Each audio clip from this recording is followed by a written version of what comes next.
Hello दोस्तों, welcome to the layman वे, जहाँ पे हम यूपीएससी प्रिपरेशन से रिलेटेड आपके की कंसेप्ट को क्लियर करते हैं। और दोस्तों, हमारा मकसद ये है कि हम ज़्यादा से ज़्यादा लोगों तक क्वालिटी एजुकेशन पहुँचा पाएँ, ताकि वो लोग जिनके पास रिसोर्सेज की कमी है वो भी आगे बढ़ें और इस देश में कुछ अच्छा करें। और आप भी हमारे साथ हमारी जर्नी में जुड़ सकते हैं इस वीडियो को लाइक करके, शेयर करके और चैनल को सब्सक्राइब करके। तो ज़्यादा से ज़्यादा लोगों तक ये वीडियो पहुँचाइए ताकि हम मिल के कुछ डिफरेंस क्रिएट कर पाएँ। और अगर आपको कोई भी हेल्प की ज़रूरत है तो आप हमको कमेंट सेक्शन में बता सकते हैं।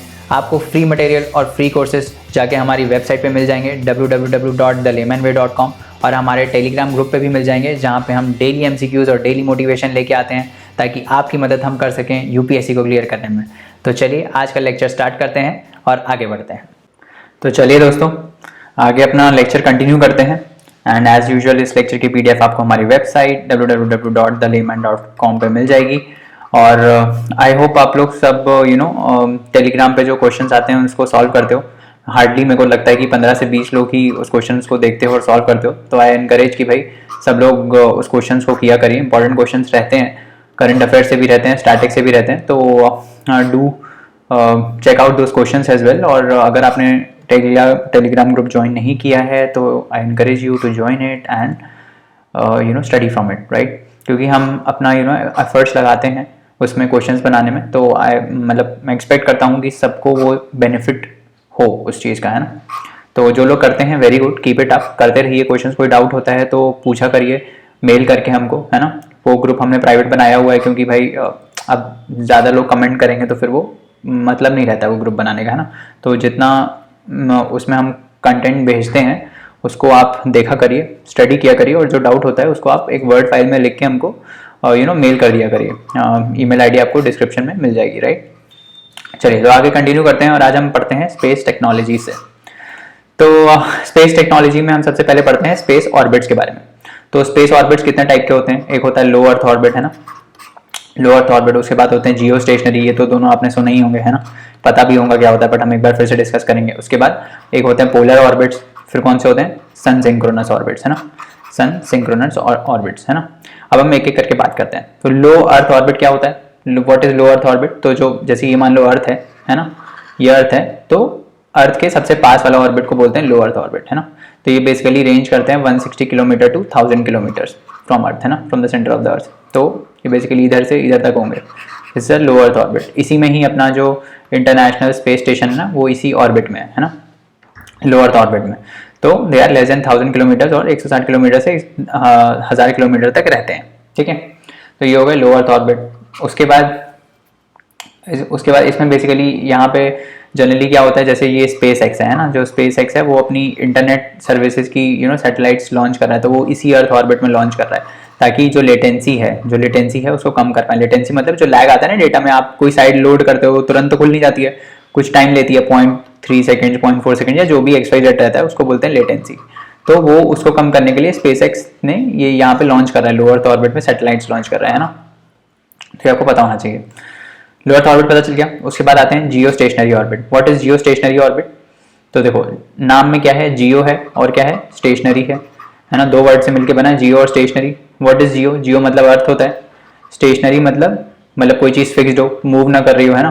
क्या मतलब हो सकता है स्पेस ऑर्बिट के सेंस में इसका, कि अर्थ ऐसा ऑर्बिट जहां से ऐसा लगे कि अर्थ स्टेशनरी है ना, या फिर अर्थ पे आप खड़े हो तो आपको ऐसा लगे कि स्पेस स्टेशनरी है ना। तो वही हो गया जियो स्टेशनरी ऑर्बिट।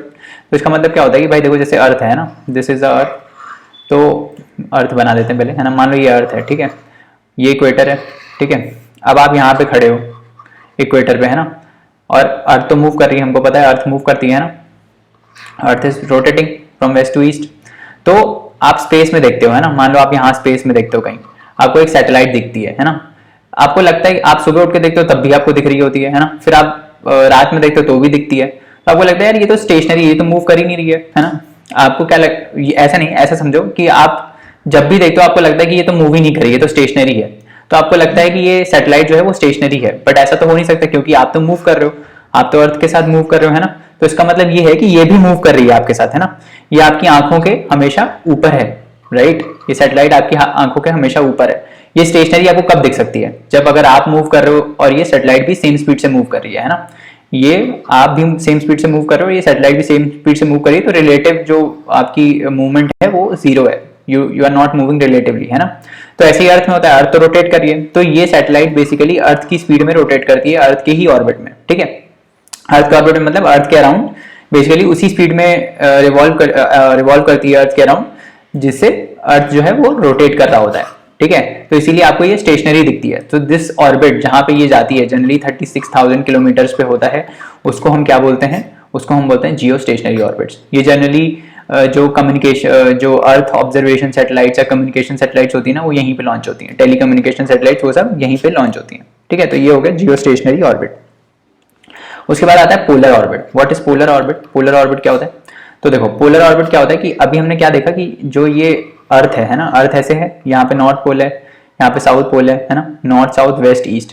तो जनरली क्या होता है, जो सैटेलाइट्स होती है ना वो ऐसे मूव करती हैं, वेस्ट टू ईस्ट मूव करती है, मतलब ऐसे ऑर्बिट में जाती हैं। अगर सैटेलाइट का ऑर्बिट ऐसा है नॉर्थ टू साउथ, ठीक है, नॉर्थ टू साउथ अगर है तो उसको हम बोलते हैं पोलर ऑर्बिट। और ये जनरली इसका एक तो इसमें ये आपको ध्यान रखना है कि नॉर्थ टू साउथ ऑर्बिट होता है rather than west to east नहीं होता, नॉर्थ टू साउथ होता है। और दूसरा ये लो रेंज में होता है, जैसे 200, जैसे हमने लो अर्थ ऑर्बिट पढ़ा था ना, 200 to 1000 किलोमीटर पे ये होता है, ठीक है, ये रेंज होता है इसका पोलर ऑर्बिट का। तो ये समझ में आ गया, नॉर्मल है, नॉर्थ टू साउथ मूव करती है सैटेलाइट, रेंज क्या होता है किलोमीटर का, 200 to 1000 kilometre above the earth surface, ठीक है। उसके बाद आता है सन सिंक्रोनस ऑर्बिट। सन सिंक्रोनस क्या मतलब हो सकता है इसका? सन के साथ सिंक होना चाहिए उस सैटेलाइट का, उस ऑर्बिट का। सन के साथ सिंक कैसा हो सकता है? देखो जियो स्टेशनरी हमने क्या बोला था कि आप खड़े हो, है ना, आपको लग रहा है कि ये सैटेलाइट जो है वो स्टेशनरी है ना, ये हमेशा आपके ऊपर ही रहती है, हमेशा दिखती रहती है आपको, क्योंकि ये तो आपके रिलेटिव मूव ही नहीं कर रही है, क्योंकि आप भी उतनी स्पीड से मूव कर रहे हो, ये भी उतनी स्पीड से मूव कर रही है, तो हमेशा आपके ऊपर रहती है। सन सिंक्रोनस क्या होती है? मान लो आप उठते हो सुबह, है ना, मान लो आप उठते हो और 6 बजे 6 AM पे या 5 AM पे आप स्काई में देखते हो तो एक सैटेलाइट मूव कर रही होती है ना। फिर आप अगले दिन उठते हो, फिर आप 6 AM पे देखते हो, है ना, 6 AM पे देखते हो, आपको फिर दिखता है ये सैटेलाइट यहीं से जा रही है। फिर अगले दिन उठते हो, फिर 6 बजे आप देखते हो आसमान में, तो फिर आपको दिखता है कि ये सैटेलाइट जा रही है। तो ये बेसिकली सैटेलाइट क्या है, सेम टाइम पे आप सेम पॉइंट से पास करती है ना, 6 AM पे हमेशा इस पॉइंट से आपकी छत के ऊपर से पास करती है। इसको हम बोलते हैं सन सिंक्रोनस, मतलब ये सन के साथ सिंक में है ना, टाइम जो है ना उसका वो सेम रहता है। समझ में आ गया? जैसे मान लो कोई एक पर्टिकुलर सैटेलाइट 8 AM पे हमेशा आपके ऊपर से निकलती है ना, चल रही है, ऐसा नहीं है स्टेशनरी है, चल रही है, बट टाइम सेम है, 8 AM पे ही रोज निकलेगी यहाँ से, ठीक है। तो उसको हम बोलते हैं सन सिंक्रोनस ऑर्बिट। तो ये जो सैटेलाइट है that is in sun synchronous orbit. समझ में आ गया? तो ये सारे ऑर्बिट्स आई गेस समझ में आ गए होंगे। क्या है, बहुत ही सिंपल है, कुछ ज्यादा समझाने वाला इसमें है नहीं, मतलब जो भी समझाने वाला था वो मैंने समझा दिया ना, बहुत ही सिंपल से हैं सारे। उसके बाद लॉन्च व्हीकल्स की बात करते हैं। लॉन्च व्हीकल्स दो ही बहुत इंपॉर्टेंट है, कौन से? PSLV दो ही तो हैं, खैर PSLV और GSLV, है ना। क्या होता है PSLV? P मतलब पोलर, SLV मतलब सैटेलाइट लॉन्च व्हीकल, ठीक है। G मतलब जियो सिंक्रोनस, है ना, जियो सिंक्रोनस, है ना, जियो सिंक्रोनस।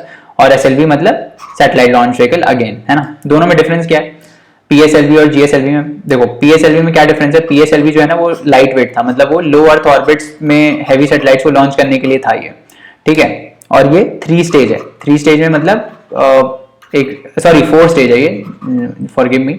PSLV जो है, PSLV इज 4 स्टेज। सॉलिड, पहला स्टेज सॉलिड, फिर लिक्विड, है ना, फिर सॉलिड और फिर लिक्विड, है ना, SL, ठीक है, सॉलिड लिक्विड। और जो GSLV होता है that is a 3 stage vehicle, 3 stage launch vehicle है। इसमें क्या होता है, सॉलिड, लिक्विड और फाइनल होता है क्रायोजेनिक, ठीक है, क्रायोजेनिक, ठीक है, क्रायोजेनिक स्टेज, ठीक है, सॉलिड, लिक्विड और क्रायोजेनिक स्टेज। अब PSLV क्या है, मतलब इसमें क्या लॉन्च करते हैं PSLV से? बेसिकली जो अर्थ ऑब्जर्वेशन सैटेलाइट्स होती है ना, जो लो अर्थ ऑर्बिट्स में रहती हैं, तो जितनी भी लो अर्थ ऑर्बिट्स में अर्थ ऑब्जर्वेशन सैटेलाइट्स होती हैं वो सब PSLV लॉन्च करता है ना। रिमोट सेंसिंग सैटेलाइट हो गई जिनका मास 1750 kg तक होता है ना, या फिर सन सिंक्रोनस ऑर्बिट, सन सिंक्रोनस जो पोलर ऑर्बिट होता है 600 से 900 किलोमीटर तक, वहां पे ये लॉन्च करती हैं, ठीक है, वही लो अर्थ ऑर्बिट ही है। उसके बाद अगर हाई आपको चाहिए, अगर 1400 तक चाहिए, ठीक है, मतलब थोड़ा कम वेट में थोड़ा ऊपर तक पहुंचा देती है। देखो क्या होता है, लो अर्थ ऑर्बिट में इसके पास फ्यूल लिमिटेड है ना, तो ये लो अर्थ ऑर्बिट में हैवी वेट पहुंचा सकता है, ठीक है, या फिर थोड़ा और ऊपर कम वेट पहुंचा सकता है। अब ये लो अर्थ सन सिंक्रोनस ऑर्बिट में 1750 kg पहुंचा रहा था, अब थोड़ा और ऊपर पहुंचाना है तो हमने वेट कम कर दिया इसका, 1400 kg कर दिया ताकि फ्यूल कम लगे, है ना। गाड़ी में जब ज्यादा लोग बैठे रहते हैं तो फ्यूल ज़्यादा लगता है ना, और जब कम लोग बैठे रहते हैं तो फ्यूल कम लगता है, फ्यूल कम लगेगा तो वो ज़्यादा डिस्टेंस ट्रेवल कर पाएगा। करेक्ट, वैसे ही इसके साथ भी होता है, PSLV के साथ और ये लॉन्च व्हीकल के साथ भी होता है। तो अगर जियो सिंक्रोनस ट्रांसफर ऑर्बिट में ट्रांसफर करना है तो 1400 kg तक ये कर सकता है, ठीक है। फिर आता है GSLV। What is GSLV? GSLV is geosynchronous satellite launch vehicle. ये मैंने आपको बता ही दिया था, है ना, जियोसिंक्रोनस सैटेलाइट लॉन्च व्हीकल। अब ये क्या करता है? ये बेसिकली कम्युनिकेशन सैटेलाइट्स को ट्रांसफर करता है। कहाँ, कितने ऑर्बिट पे? मैंने बताई दिया 36,000 किलोमीटर के आसपास, है ना। जो भी ये पोलर के ऊपर होता है ना, 1000 के ऊपर, 1000 से 36,000 किलोमीटर तक ये ट्रांसफर कर सकता है ना। 3 स्टेज होती है मार्क 3 में, है ना। GSLV MK3 में 3 स्टेज होती है, सॉलिड, लिक्विड, क्रायोजेनिक बता दिया था। उसके बाद ये बता दिया था कि 4000 kg तक ये पेलोड ले जा सकता है। कहाँ पे?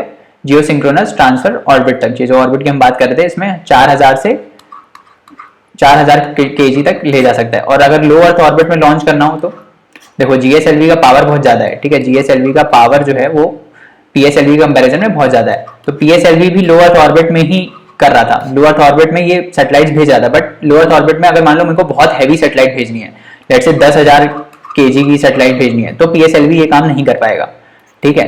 तो इसमें बहुत ज्यादा वेट में अगर लो अर्थ ऑर्बिट में सैटेलाइट भेजनी है तो कौन काम करेगा? GSLV, ठीक है। बस ये याद रखो कि GSLV की पावर बहुत ज्यादा है PSLV से, है ना। तो ये हायर ऑर्बिट्स पे ट्रांसफर करता है, या फिर अगर लोअर ऑर्बिट्स में बहुत हैवी वेट ले जाना हो तो ये ट्रांसफर करता है, ठीक है। उसके बाद क्रायोजेनिक जो है, ये क्रायोजेनिक जो इंजन है, ये इंडिया वर्ल्ड में बस 6 नेशंस में आता है, 6 नेशंस के पास ही है वर्ल्ड में ये क्रायोजेनिक टेक्नोलॉजी। कौन कौन है? US, Russia, France, Japan, China, और छठी कौन है? इंडिया, है ना। तो ये याद रखना, क्रायोजेनिक किसके किसके पास है? US, Russia, France, Japan, China and India, ठीक है। याद हो गया। अब आगे बढ़ते हैं और स्पेस डेब्रिस के बारे में बात करते हैं। व्हाट इज स्पेस डेब्रिस, ठीक है। क्या है ये space debris? What is space debris? तो देखो, जैसे ये सैटेलाइट, ये देखो यहाँ देखो, ये सैटेलाइट लॉन्च होता है ना, तो सैटेलाइट जब लॉन्च होता है तो ऐसे पूरा स्पेस शटल लॉन्च होता है ना, उसमें एक सैटेलाइट का पार्ट होता है बस। तो ये पूरा का पूरा जो ये शटल है वो कहाँ जाता है ना। लॉन्च तो सिर्फ सैटेलाइट ही हो रही है ना, ये लॉन्च तो सिर्फ सैटेलाइट ही हो रही है।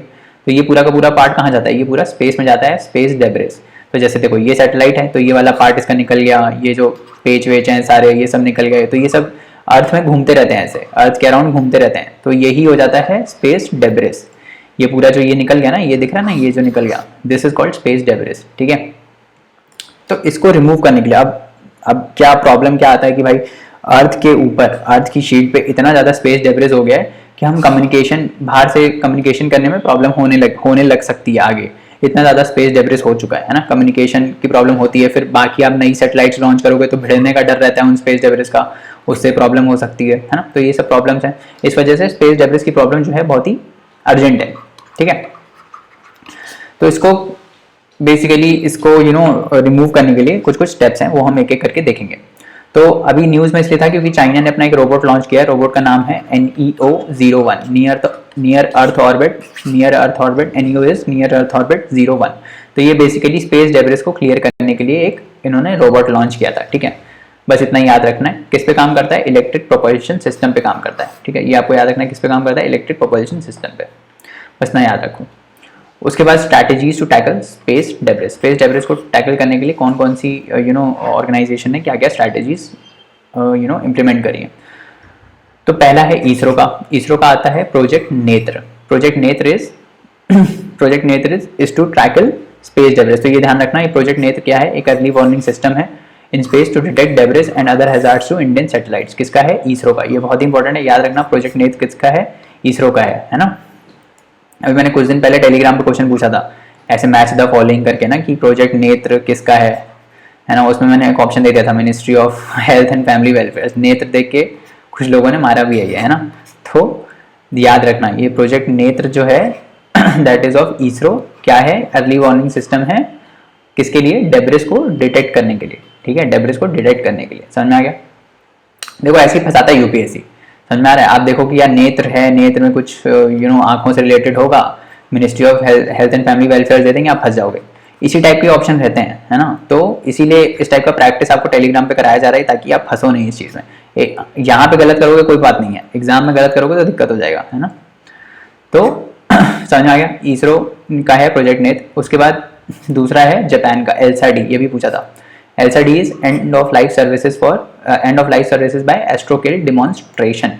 किसका है? ये जापान का है। Again it is to locate and retrieve use satellites and other space junk, है ना। तो जो भी सैटेलाइट जो यूज हो चुकी है, जिनकी लाइफ जो है वो खत्म हो चुकी है, तभी तो लिखा है एंड ऑफ लाइफ, है ना। जिनकी ऐसी सैटेलाइट जिनका लाइफ खत्म हो चुकी है, तो वो एक जंक है स्पेस में जो पड़ा चल रहा है ना, उसको हटाना पड़ेगा वहां से, ठीक है।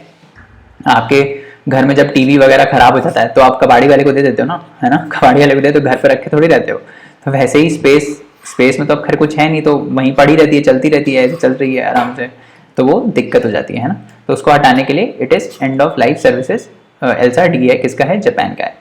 फिर एक रिमूव डेब्रिस प्रोग्राम है यूरोपियन यूनियन का। ये एक बेसिकली रिसर्च प्रोजेक्ट है जिसमें टेक्नोलॉजीज, डिफरेंट टेक्नोलॉजीज को डिमॉन्स्ट्रेट किया जा रहा है, जो स्पेस डेब्रिस को हटाने में मदद कर सकती हैं। कौन कौन सी हैं वो टेक्नोलॉजीज? पहला है नेट कैप्चर।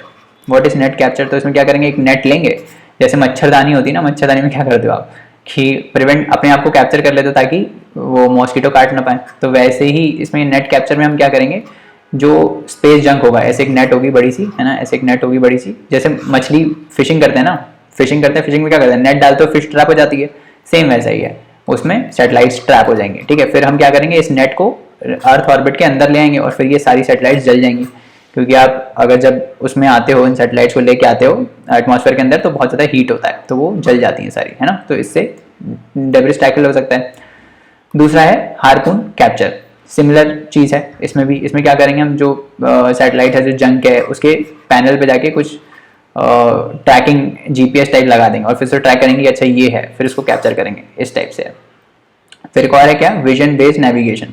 तो इसमें हम कैमराज और लाइडर का यूज़ करेंगे। Lidar is light detection and raising. इससे हम यूज़ करके डेटा भेजेंगे डेब्रिस के बारे में कि ये डेटा यहाँ, ये डेब्रिस यहाँ पे चल रहा है ना, इस ऑर्बिट में है, तो उसको हटाओ, है ना, इस टाइप से। फिर एक होता है D orbiting process. D orbiting process में क्या होता है कि यही जैसे मैंने बताया कि जो सैटेलाइट है, जो जंक सैटेलाइट है, उसको हम उसका हम ऑर्बिट चेंज करके धीरे धीरे कम ऑर्बिट में करते करते उसको हम अर्थ के एटमॉस्फेयर में ले आएंगे, और जैसे ही अर्थ के एटमॉस्फेयर में ले आएंगे वो जल जाएगा, है ना। तो जैसे ही जल जाएगा तो डेब्रिस टैकल हो गया, है ना। तो ये एक प्रोसेस है, ठीक है, समझ में आ गया, आगे समझ में आ गया होगा। उसके बाद आगे बढ़ते हैं और सुपर मून के बारे में बात करते हैं। क्या है सुपर मून? सुपर मून का बात है कि भाई देखो, ये अर्थ है हमारी, है ना, ये अर्थ है ना, ये सन है हमारा, ठीक है, दिस इज सन, और फिर मून आता है बीच में, है ना, दिस इज अर मून। तो मून ऐसे ऐसे चलता है अर्थ के अराउंड, है ना, इस टाइप से चलता है, ठीक है। तो जब मून अर्थ के सबसे पास होता है, मान लो इधर है सबसे पास है, ठीक है, तब आता है सुपर मून। तो दो चीज़ों में दो में आ सकता है, या तो मून बहुत पास हो, पहली बात तो ये अलाइनमेंट में रहने चाहिए तीनों, अर्थ, मून और सन। अलाइनमेंट मतलब सेम अलाइनमेंट में रहने चाहिए, समझ में आ गया ना, मतलब स्ट्रेट रहने चाहिए, ठीक है। फिर मून जो है वो सबसे पास होना चाहिए अर्थ के, तो सुपर मून आता है, ठीक है। It can be either a new moon और अ फुल मून, या तो ऐसा हो, ठीक है, न्यू मून हो, या फिर ऐसा हो, इधर फुल मून हो, ठीक है। तो इस टाइप से आता है इसमें, है ना, समझ में आ गया। इस टाइप से आपका सुपर मून आता है, मतलब सबसे पास होना चाहिए, ये कंडीशन है, और कोइंसाइड करना चाहिए पेरिजी से मतलब कि जो सबसे पास वाला पॉइंट। पेरिजी मतलब जैसे देखो, मून जो रिवॉल्व करता है ना, वो एलिप्टिकल पाथ में रिवॉल्व करता है। एक मिनट, ऐसे होता है कुछ ऑर्बिट इसका मून का, है ना। तो ये जो सबसे पास वाला पॉइंट होता है इसको हम पेरिजी बोलते हैं, और ये जो सबसे बाहर वाला पॉइंट होता है उसको एपोजी बोलते हैं। मून के लिए इसको पेरिजी और एपोजी बोलते हैं। सन के लिए सेम चीज़ को, जब सन सबसे पास होता है, मतलब अर्थ सबसे पास होती है सन से, उसको पेरिलियन बोलते हैं, और जब सबसे बाहर होती है तो उसको एपीलियन बोलते हैं। ऐसे याद कर लो कि पी मतलब पास, है ना, पी मतलब पास, इस टाइप से याद कर लो, है ना। New moon is when sun and earth are in opposite sides of the moon, है ना। मून इधर है, अर्थ ये है, और सन इधर है, तो this is called new moon, ठीक है। A new moon is not visible due to the following reason. New moon क्यों विजिबल नहीं होता है? Why is new moon not visible? The alignment is such that it leaves the side of the moon that faces the earth in the darkness. तो ये तो देखो, अब moon इधर है, तो इस वाले पार्ट पे वो आ रहा है, सन का लाइट आ रहा है ना, और ये वाला जो पार्ट है यहाँ डार्कनेस है, तो इसीलिए हमको अर्थ से मून का वो दिखता नहीं है। मतलब जब हम देख रहे होते हैं तो मून हमको दिखता नहीं है। क्यों? क्योंकि सारा जो ये वाला फेस है, जो अर्थ की साइड है, उसमें क्या है, उसमें डार्कनेस है, ठीक है। तो इस वजह से हमको ये दिखता नहीं है। तो न्यू मून इसलिए बोलते हैं। New moon rises and sets around the same time as a sun, है ना। तो सन जैसे चल रहा होता है, जैसे अर्थ रिवॉल्व कर रही होती है इसके अराउंड, जैसे सन ऊपर नीचे आता है उसी टाइप से ही ये मून भी मूव करता रहता है ना, तो इसलिए जो है ये दिखता नहीं है हमको। समझ में आ गया? आगे बढ़ते हैं। आगे बढ़ के अब बात करते हैं नासा के मार्स रोवर की। ठीक है, तो नासा का परसिवियरेंस रोवर जो है, this is uh Perseverance rover है ना, ये अपना परसिवियरेंस रोवर है ना, स्वैग में। ठीक है, सॉरी तो ये अपना परसिवियरेंस रोवर है। कब लॉन्च हुआ था ये? 2020 में लॉन्च हुआ था। क्या क्या काम है इसका? ये बेसिकली मार्स पे जाके यहाँ की माइक्रोबियल लाइफ को एनालाइज करेगा, है ना, वहाँ के सॉइल सैंपल लेगा, रॉक सैंपल लेगा, है ना, और फिर उसको एनालाइज करेगा कि भाई यहाँ पे कभी लाइफ थी या वाटर है या जो भी है ना। Perseverance rover will begin its 2 year long journey in कौन सा क्रेटर है? जेर्जो क्रेटर है, to assess the geology and past climate. ठीक है, वहाँ अपने साथ एक ये हेलीकॉप्टर भी लेके गया जिसका नाम है इंजेन्युटी। तो इंजेन्युटी इसके साथ एक हेलीकॉप्टर भी जो यहाँ से ऐसे उड़ेगा, उसने भी पहली फ्लाइट भी करी है रिसेंटली अपनी, है ना। और वो क्या है तो वो बेसिकली फ्लाइट करेगा, बस हेलीकॉप्टर जो फ्लाइट करेगा यहाँ पे इंजेन्युटी उसका नाम है। ये मार्स अपना परसिवियरेंस रोवर, आपको तो ये याद रखना है ये है क्या? नासा का है मार्स मिशन। ठीक है, उस पर आगे बढ़ते हैं और यूनिकॉर्न की बात करते हैं। The unicorn closest black hole to the earth ever discovered. तो बेसिकली ये आपको ब्लैक होल दिख रहा है, बहुत ही खतरनाक चीज़ होती है, वो तो देखी होगी आपने, इंटरस्टेलर, है ना। तो बेसिकली वो थ्योरी ऑफ रिलेटिविटी पे बेस्ड है ना। तो अब ये कंसेप्ट बहुत ही डीप है कि ये क्या होता है, क्यों होता है ना। इवेंट हॉराइजन क्या होता है? इवेंट हॉराइजन इसी को ही बोलते हैं ना, ब्लैक होल को ही बोलते हैं इवेंट हॉराइजन। तो देखो, अब इसमें याद रखने वाली बस बात क्या है कि यूनिकॉर्न जो है वो सबसे पास ब्लैक होल है जो अर्थ से डिस्कवर हुआ है अभी, है ना। 3 टाइम्स है इसका मास सन के। ठीक है, ये याद रखना, 3 टाइम्स है मास सन के। ब्लैक होल में होता क्या है कि ब्लैक होल में बेसिकली लाइट, ब्लैक होल इसलिए इसको बोलते हैं क्योंकि यहाँ से लाइट बाहर नहीं जा पाती है। ठीक है, यहाँ अंदर से लाइट बाहर नहीं जा पाती। एक बार जो चीज़ अंदर चली गई वो फिर चली गई, मतलब उसके बाद कुछ नहीं है, नो रिटर्निंग बैक। ठीक है, अब ये बनते कैसे? ये बनते जनरली क्या होता है, जब बहुत बड़ा स्टार एक्सप्लोड हो जाता है, उसका लाइफ खत्म हो जाता है। तो ये बहुत बड़ा स्टार बेसिकली इसका जो मास होता है वो एक छोटे से पॉइंट पे कंसंट्रेट हो जाता है ना, उसको हम बोलते हैं ब्लैक होल। इतना ज़्यादा ग्रेविटेशनल फील्ड होता है यहाँ का कि लाइट भी एस्केप नहीं कर पाती है। ठीक है, when the mass of the star is bigger than the 3 times that of sun it becomes a black hole, है ना। जब स्टार ऐसा जिसका मास जो है वो 3 टाइम्स हो सन के, और वो जब एक्सप्लोड हो जाए और मतलब सुपरनोवा हो जाए तो फिर ये बनता है ना। अब इसकी रिसर्च क्यों इंपॉर्टेंट है ब्लैक होल की हमारे पास? क्योंकि भाई हम इससे अपना यूनिवर्स का इवोल्यूशन देख सकते हैं, मिल्की वे गैलेक्सी कैसे बनी ये सब देख सकते हैं, स्टार्स कैसे बनते हैं ये सब देख सकते हैं, है ना। तो ये सब होता है। अब देखो, अब जब 2 ब्लैक होल्स कोलाइड करते हैं, ठीक है, जब 2 ब्लैक होल्स, हमने ये डिस्कवर कैसे किया कि यहाँ कोई ब्लैक होल है? हमको दिखता तो है नहीं, तो टेलीस्कोप को तो दिखेगा नहीं, तो हमने डिस्कवर कैसे किया? क्योंकि जब ब्लैक होल्स जो है ना, जब आपस में मर्ज होते हैं या कोलाइड करते हैं तो वो ग्रेविटेशनल वेव्स बेसिकली एमिट करते हैं। तो इन ग्रेविटेशनल वेव्स को हम मेजर करते हैं। ठीक है, इससे हमको पता चलता है। फिर ब्लैक होल्स के अराउंड जो लाइट है वो बेंड हो जाती है। जनरली क्या होता है कि लाइट जो है वो स्ट्रेट लाइन में ट्रैवल करती है ना। आपने अगर देखी हो इंटरस्टेलर मूवी तो उसमें क्या होता है, उसमें वो फ्यूचर में जाके अपना प्रेजेंट देख रहा होता है ना। वो कैसे हो सकता है? क्योंकि लाइट बेंड होती है और स्पेस जो हम टाइम देखते हैं, जो हम अपने स्पेस में टाइम देखते हैं, दैट इज लीनियर, है ना। अब ये बहुत ही डीप कंसेप्ट है कि लीनियर और वो क्या होता है, टाइम और स्पेस। अगर आप इसका क्या करना है, एक बार अगर इंटरेस्ट हो इस चीज़ में तो इसका BBC डॉक्यूमेंट्री देख लेना, है ना, काफ़ी अच्छा है थ्योरी ऑफ रिलेटिविटी पे। तो इसमें क्या बताते हैं ये लोग कि जो टाइम एंड स्पेस है दैट इज, जो आइंस्टाइन ने बोला दैट इज बेंडेड, बेंड है वो बेसिकली, ऐसे स्ट्रेट नहीं है, इट इज बेंड। तो क्या होता है, बहुत ही सरल भाषा में समझा सकता हूँ।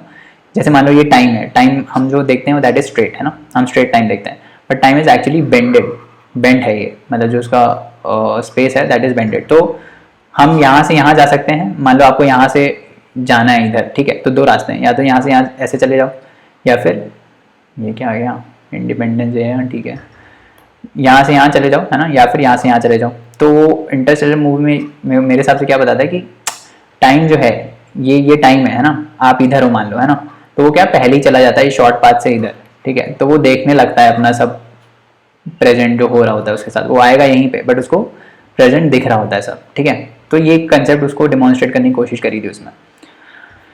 तो वो यही बोल रहा है कि लाइट जो है वो बेंड हो जाती है, it does not travel in the straight line, वो बेंड हो जाती है ऐसे। समझ आ गया? इसी को बोलते हैं, यही है थ्योरी ऑफ रिलेटिविटी बेसिकली, या पढ़ लेना क्या है थ्योरी ऑफ रिलेटिविटी अगर इंटरेस्ट हो साइंस में तो। बाकी हम अगले लेक्चर में पढ़ते हैं, काफ़ी ज़्यादा हो गया है ना। बाकी ब्लैक होल को देखो और एंजॉय करो, है ना। चलो ठीक है, मिलते हैं फिर कल।